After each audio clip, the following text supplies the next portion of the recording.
Good morning mga kapakner. Panibagong araw at syempre panibagong vlog at panibagong buhay na naman. Ngayong araw ay maaga tayo nagising kaya lulusong na tayo para makapag-ano tayo sa bukid. Ang 5:30 na ng umaga mga kapakner. Medyo madilim pa, sakto pagdating natin ano na,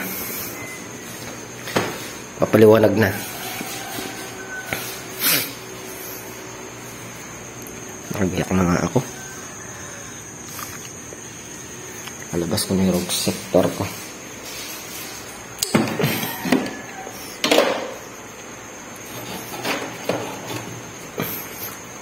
Pitas kasi ng sito ngayon mga kapakmer. Konti lang naman yung, kaya lang maganda yung mapitas ng maaga para maaga mag-grass cutter. Siyempre pag nag-grass cutter, tas-tas kagad para marami kayong matrabaho ngayong araw. A few moments later. Yung mga kapakners, malapit na tayo dito sa Lucky Farm. Ayun yung Lucky Farm. May ilaw na yun. Oras natin na 5:40 ng umaga. Ayan, ganda ng tanawin.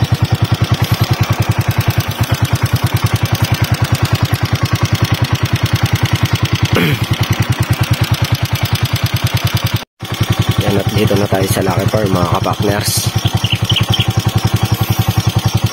Ayan, na-miss kong lumusong ng maaga. Gawa nang yan na pagka umaga nga masarap sa pakiramdam yung paglusong ng maaga.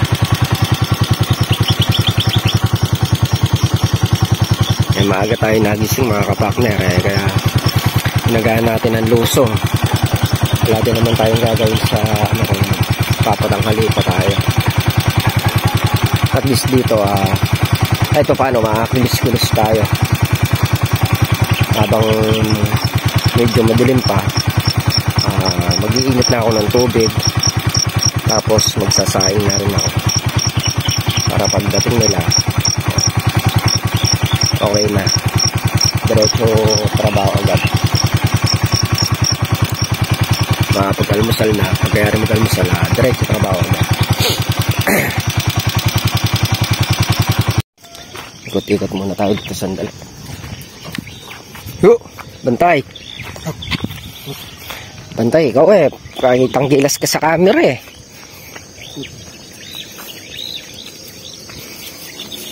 mga baby sa baba nagsisipag-date.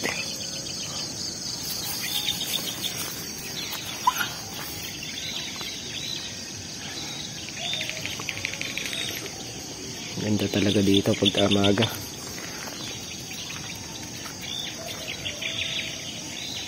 Kung dito ka nakatira pag-gising ng umaga,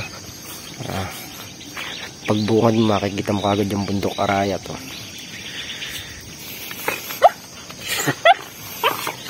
sa baryo. Pag-gising mo makikita mo kagad yung Marites. Ang masarap manirahan dito mga kapakner Huni ng ibon, syempre yung mga halaman katulad sa baryo. Lucky!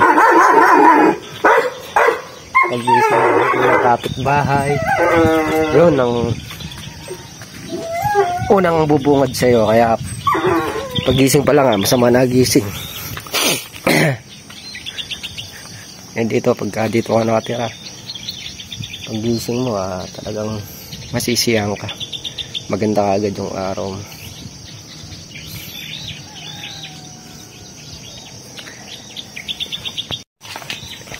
Ito muna tayo ng tubig na mainit. Opya.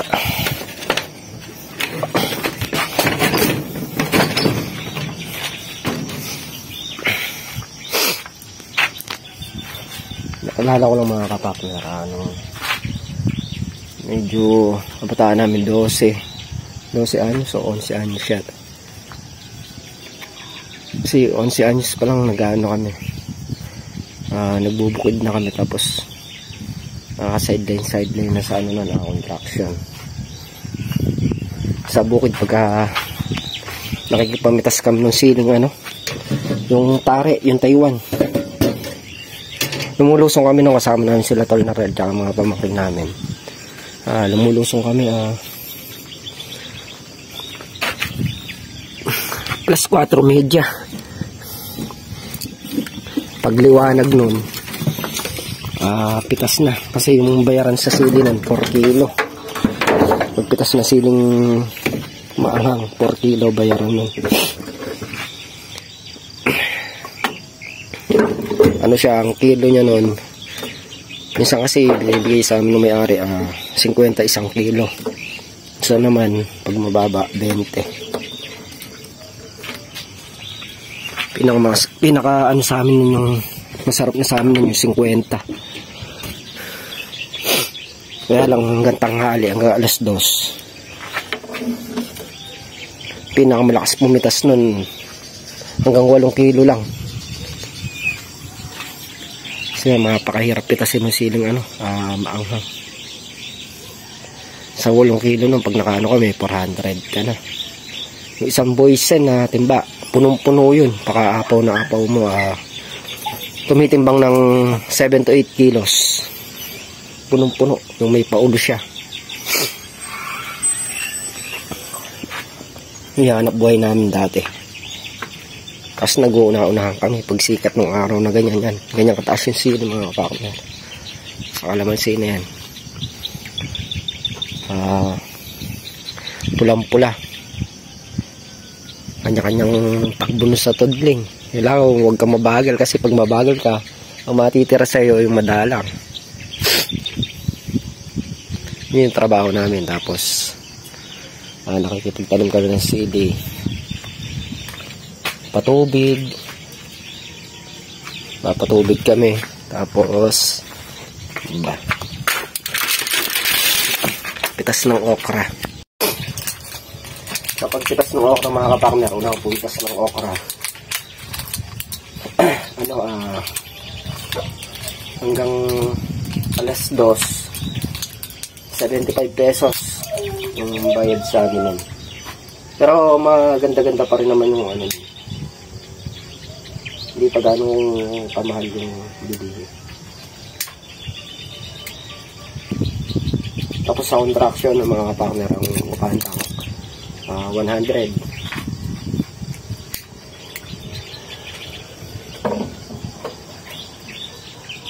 Yung isang linggo namin na 600, pero sa halaga ngayon halos katumbas lang. Kahit sumawad ka pa ng 500 ngayon, ganun din. Kasi napakamahal na ng mga bilihin. Hindi katulad yun. Tamang mura yung sahod, mura naman yung bilihin. Nagpaparingas muna tayo mga kapakners. Mga kapakner, at nakapagparingas na tayo. Nakaapoy ko lang ng todo para dire-diretso yung niya.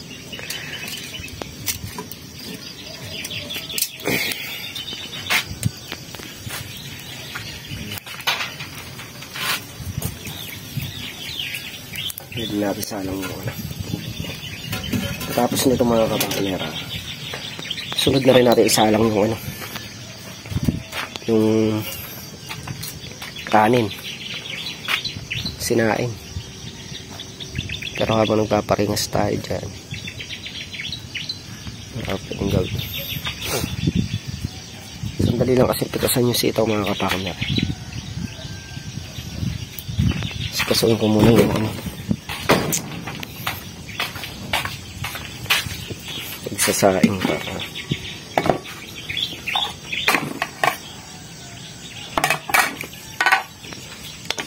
May pangsangid pa dito. Para pagdating nila pwede na mag-almusal.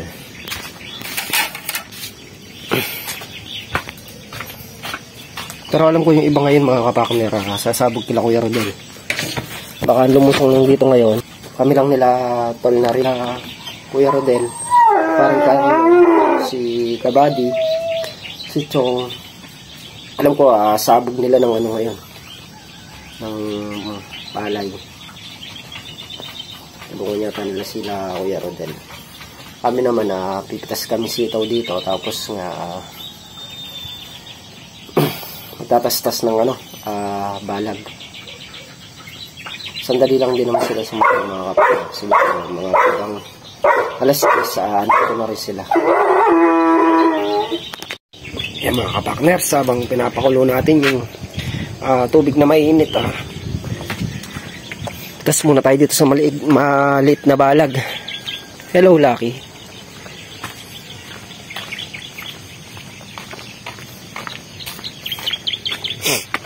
Tayong goma. Maliwanag na naman na at pwede na tayong pumitas habang pinapakulo yun. Nakakabawas tayo ng pintasin dito.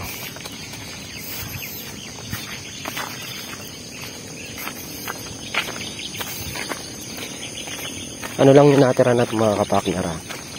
11 dayos. Dapat kahapon sana kung talagang dinras cutter to, ayari kahapon itong mga tastasin na to. Kaya lang nakahinayang nga yung bunga, kaya isang pitas pa ngayon itong araw na to. Mamaya grass cutter na rin katrops yan. Mga kapaknara, start na tayo sa pagpitas.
Yung mga kapak na sa 2 butas na tayo.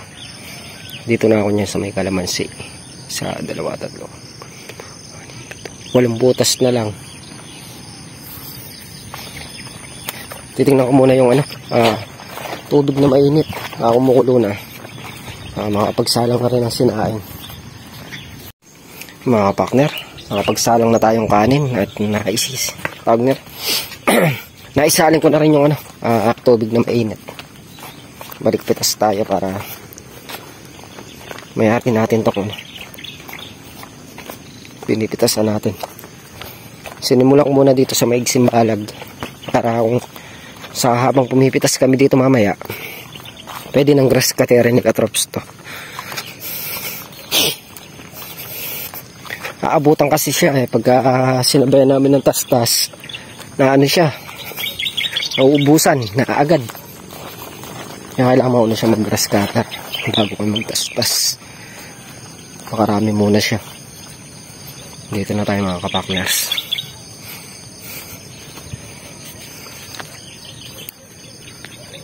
Saan mayroong kang kaibigan,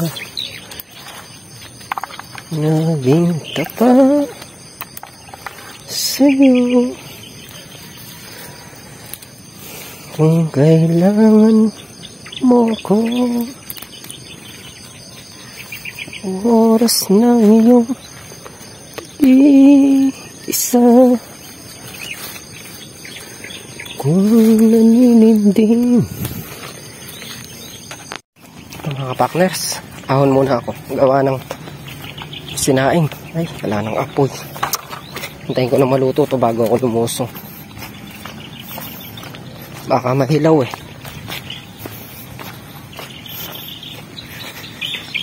Kakapin na rin ako para may tubig na mainit naman. Naubos na yung gato. Meron kasi dito mahilaw. Di baling malugaw, itlog na lang ang katapat nito. Pag nahilaw, kailangan pang ano. Nahilaw, hindi makakain ng maayos.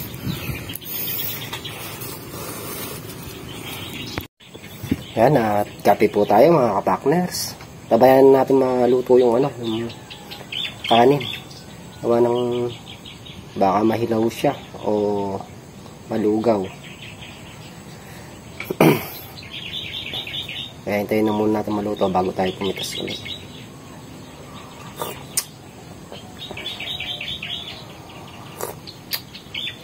Kape po tayo.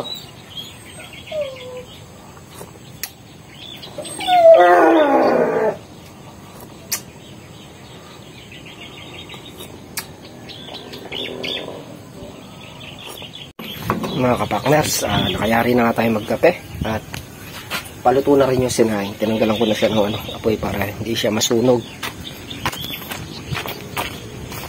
Pitas na uli ako para mayari ko na yung pinipitasan.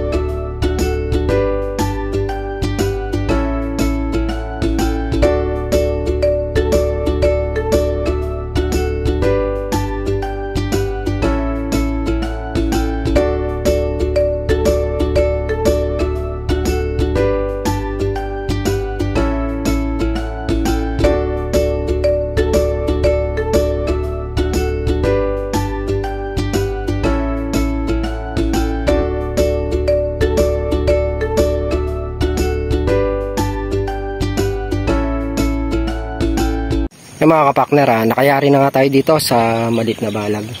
Dito na tayo, didiretso na tayo dito sa gilid na to. Abutin ko na itong mga nandito para mamaya doon ako sa kabila.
Yung mga kapakner, sa 5 tudling na lang naman, iaahon ko muna itong mga napitas ko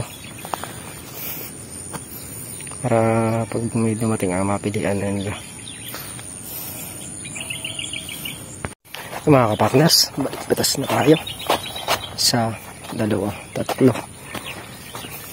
4 na butas na lang pala. Dito na tayo pipitas. A few moments later.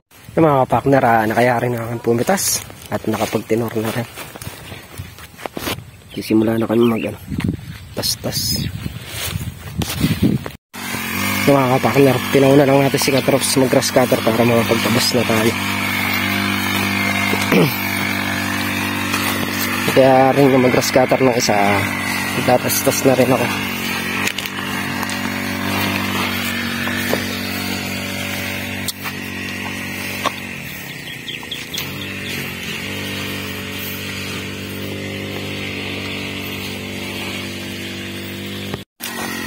Start na tayo magtas-tas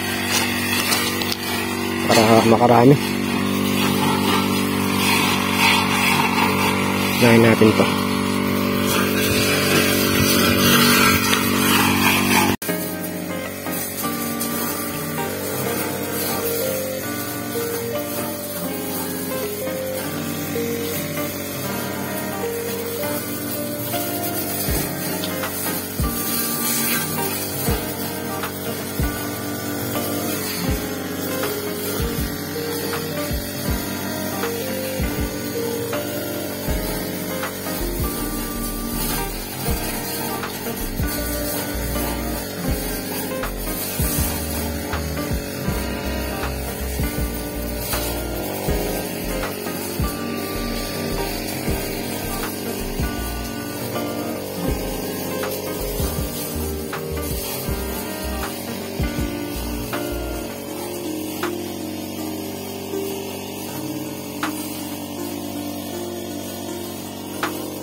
Yung mga kapartners, babawas na tayo ng isang butas. Ito, pangalawang butas na itong tinatabas ko na ito. Si Katrap siya nakalipad na sa mga kabilang tudling. Ito sa kabilang balag.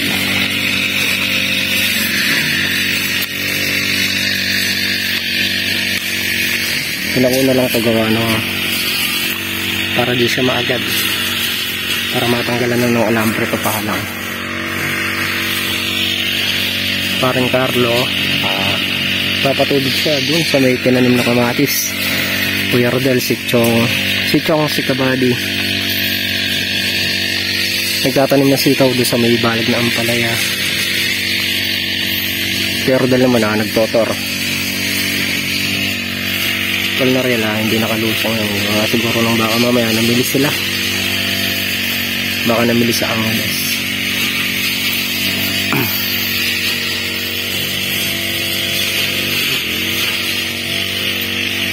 Tayo lang tayong konti, tapos bira na ulit. Yung mga kapartner, nakatastas na ulit tayo sa 2, 3, 4, pero hindi pa sadsaran yun. May ilang pa, ilang block na lang. Isa, yun na lang, 2, 3, tsaka itong kapraso na to.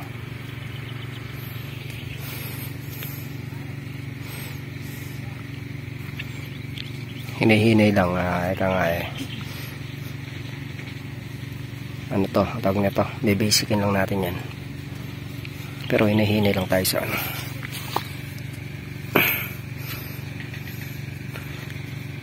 medyo matagal tastasan to gawa makapal yung dito, sitaw.